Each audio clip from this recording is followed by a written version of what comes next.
Hey y'all. In today's video, I want to talk about what I've come to discover around cleansing our senses and how important it is to take time, not necessarily every day, although if you create a practice of cleansing the senses, eventually you can do a quick cleanse in your daily practices very easily. But for this video's purposes, I just want to talk about the importance of cleansing the senses at least on like a monthly basis and then working up to a weekly basis. I have found that when doing guided visualization to cleanse the senses, that my tastes changes, my eyes clear, my ears hear with more ease. I don't trigger as easily when interacting with people that might have triggered me in the past. Um, I see like through inner vision more knowingly and with more compassion. I savor the things that I eat, that I drink when I cleanse the senses. And when cleansing the senses, it makes it so much easier for the other practices to really sink in, to become more embodied. And it also aids in integration because a lot of times when we go through things in life, especially before we pick up mindfulness and practices that really help us fill our self-love cups and regulate and come back into our power. Usually before we even get to that space, we've gone through so many dysregulating things. It's just dysregulating to be a human. And our senses are not perceiving um, in their fullness. They're just stuck on one side of the spectrum of all this chaos and perceived threats. And then we listen, we sense, we dissociate from a place of defensiveness. A lot of us do. And we might not even be aware of it. Some of us might be aware of it. We're all at different stages in our journey that are watching this video.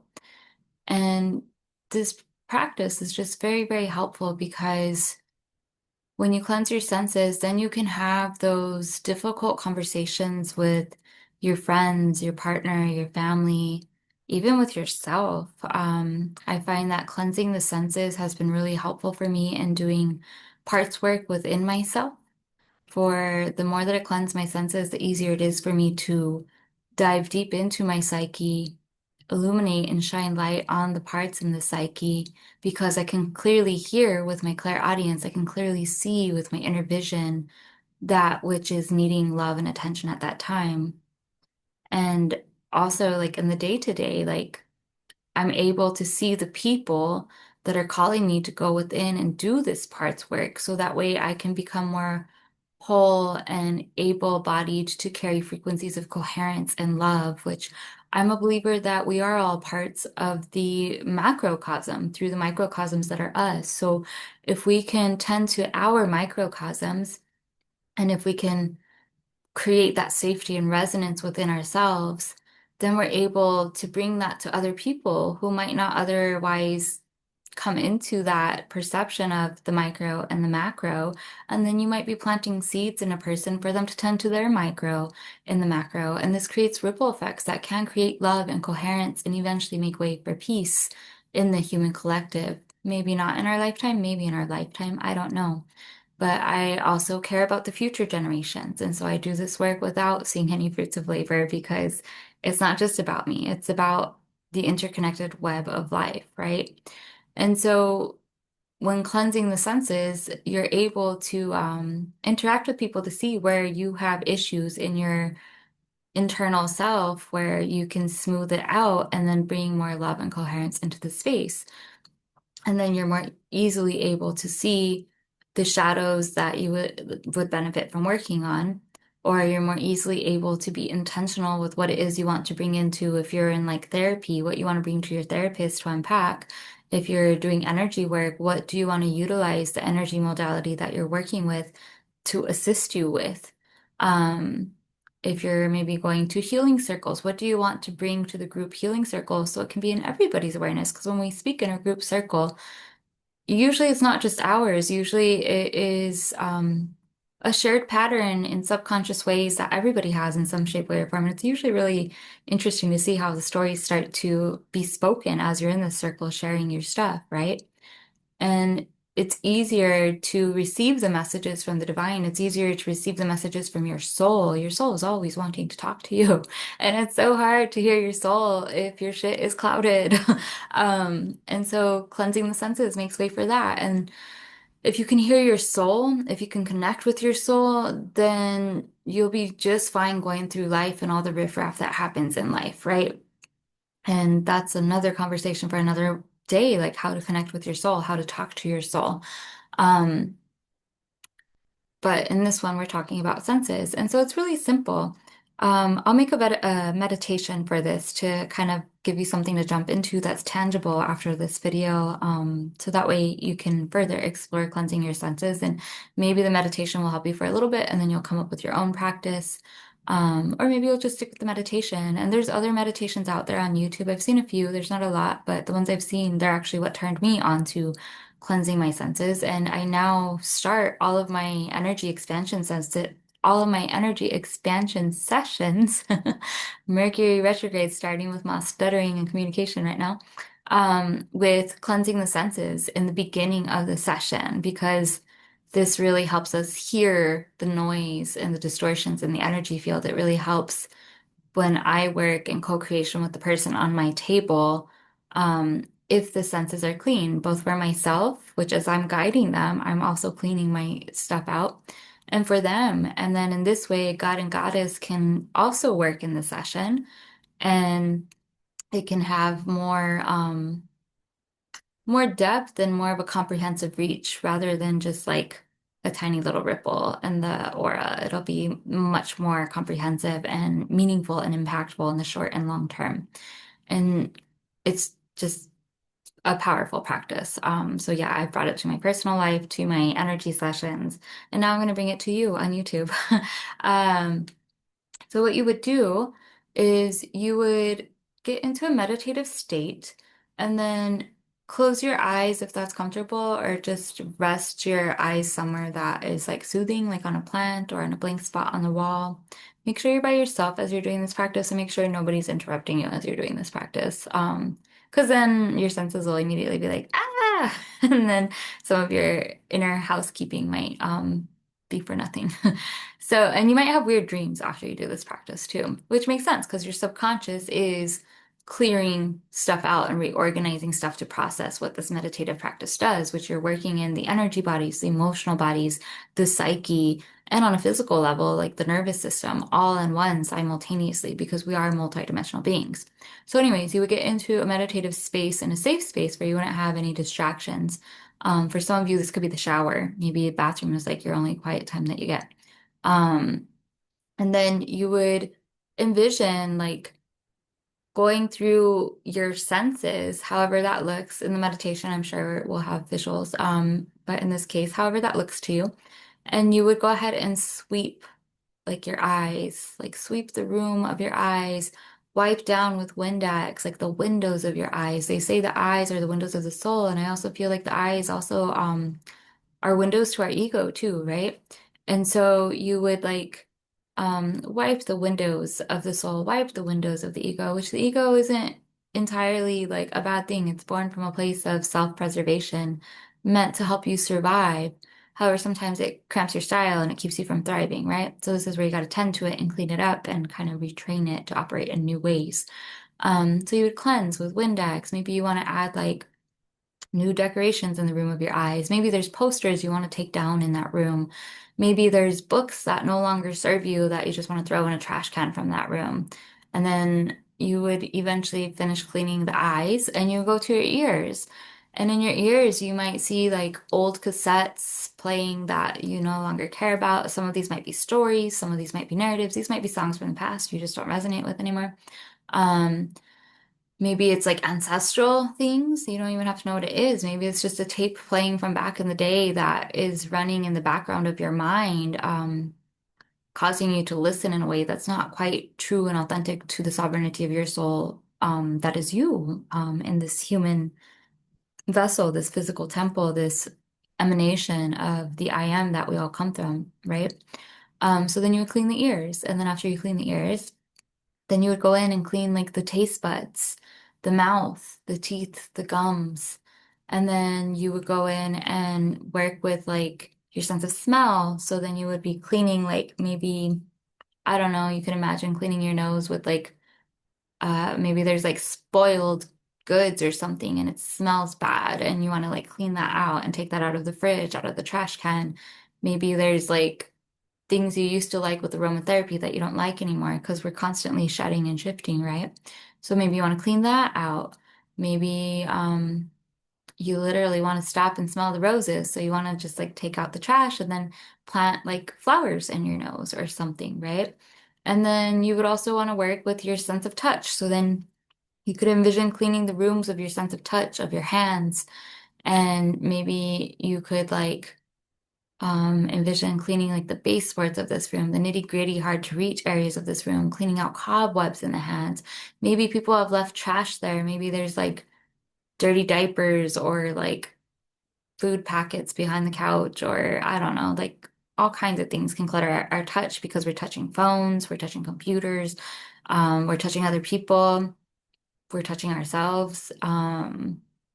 We're touching like energy all the time, all the time. So our hands get really, really clouded and polluted and cluttered. And so cleaning the sense of touch, which as you clean the sense of touch, this also helps soothe the nervous system. It helps you become more present. And it helps you have more emotional capacity for the ride that life is, right?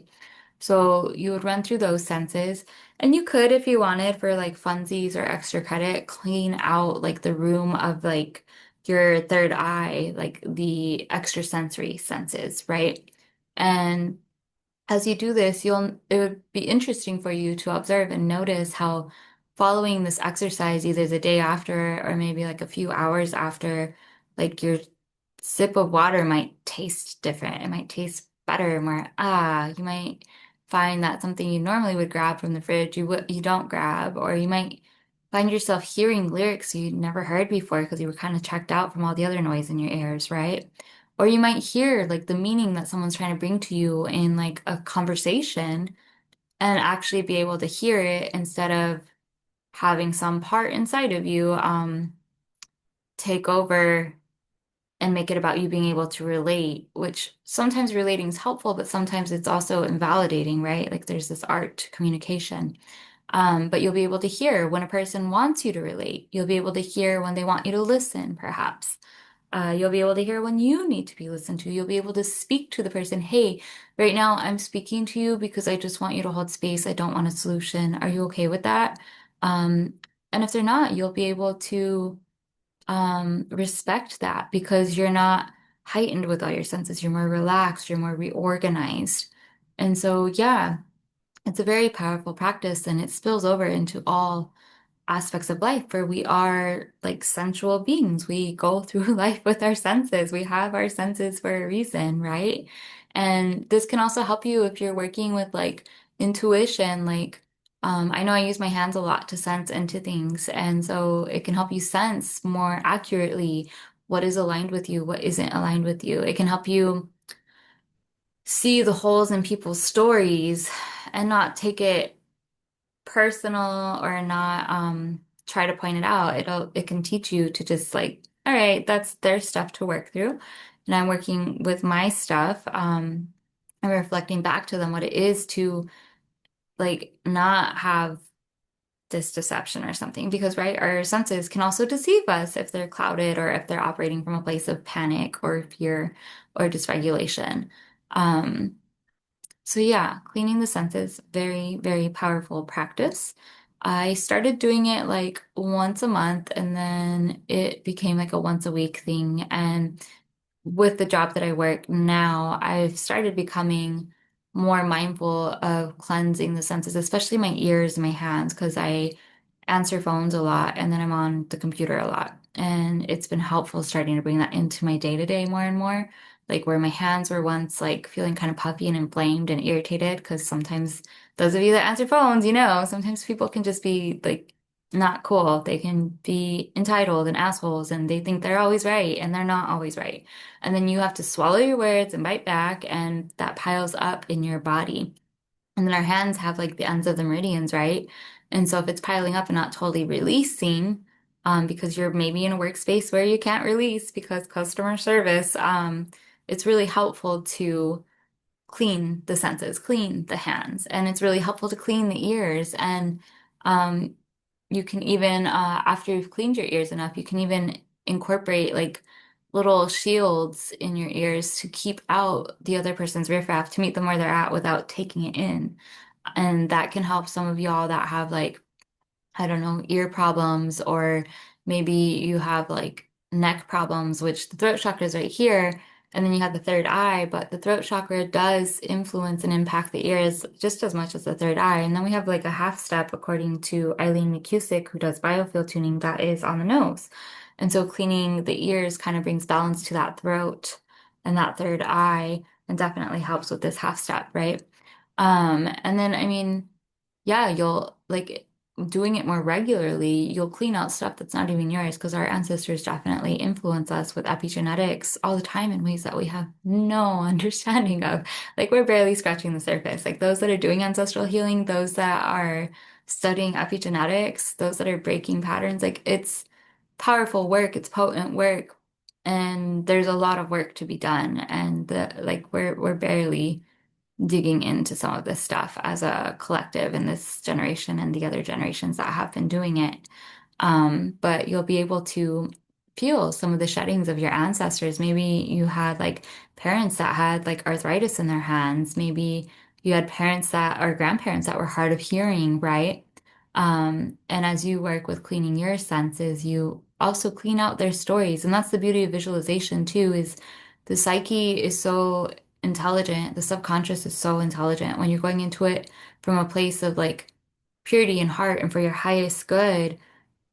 It's more willing to clean things out and reorganize for you and your family tree. And it also, to me, I believe it also cleans things out from your past lives because we do carry in these distortions when we incarnate that also alter our senses. And maybe this cleansing senses practice for you is actually going to be really healing and pivotal because you're cleaning out past life gunk from all your senses, which is a way of balancing your karmic scales and more fully coming into your dharma, like your calling, your multi-purposes, because now you don't have all this noise of past lives. Now you're taking time with yourself, you're hearing stuff. I'm sure as you cleanse your senses, you're going to be guided to other meditations and modalities to further recalibrate and bring harmony into yourself.